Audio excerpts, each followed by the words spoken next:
Gametogênese é o processo pelo qual os gametas são produzidos nos organismos dotados de reprodução sexuada.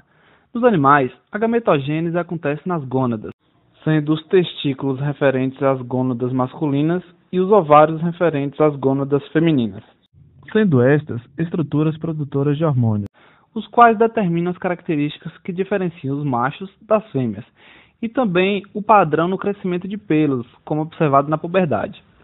O evento fundamental da gametogênese é a meiose, que reduz à metade a quantidade de cromossomos das células, originando células haploides. Na fecundação, a fusão de dois gametas haploides reconstitui o número diploide característico de cada espécie, ou seja, temos uma célula 2N, que dará origem aos gametas N. Esses, por sua vez, ao se fecundarem, formarão uma célula ovo, que será 2N, a qual dará origem ao indivíduo 2N. Em linhas gerais, a gametogênese masculina, também conhecida como espermatogênese, e a gametogênese feminina, também conhecida como ovogênese ou ovulogênese, seguem as mesmas etapas. A espermatogênese começa com uma célula germinativa primitiva, a espermatogônia, que é uma célula relativamente pequena, medindo cerca de 12 micrômetros. Por ocasião da puberdade, as espermatogônias começam a se dividir por mitose e produzem sucessivas gerações de células. As células filhas podem seguir dois caminhos. Elas podem continuar se dividindo, mantendo-se como células-tronco de outras espermatogônias, as quais são chamadas de espermatogônias do tipo A. O segundo caminho das células filhas é diferenciarem-se durante sucessivos ciclos de divisão para se tornarem espermatogônias do tipo B. Estas são as células progenitoras que se diferenciarão em espermatócitos primários. O espermatócito primário ele tem 46 cromossomos, sendo 44 cromossomos homólogos e um par de cromossomos sexuais.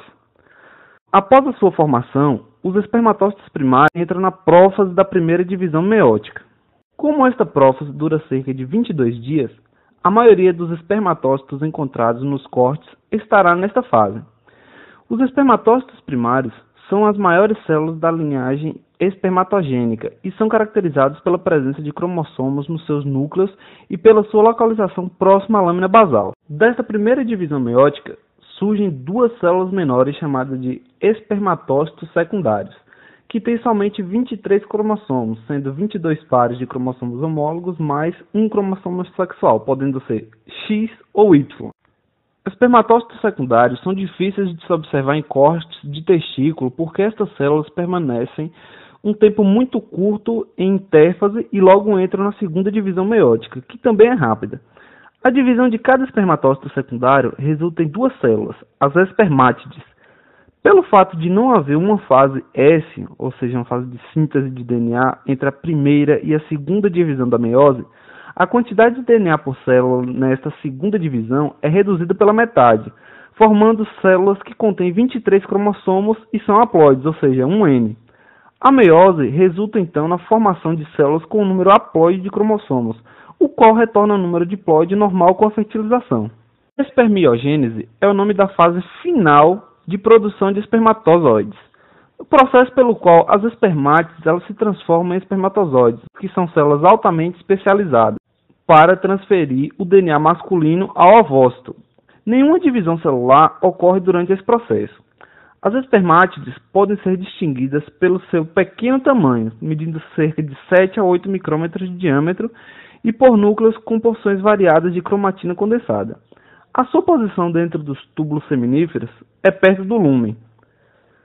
A espermiogênese é um processo complexo que inclui a formação do acrossomo, seguido de uma condensação e alongamento do núcleo, desenvolvimento do flagelo e a perda da maior parte do citoplasma. O resultado final é o espermatozoide maduro, que é liberado no lúmen do túbulo seminífero, onde permanece até que seja requisitado.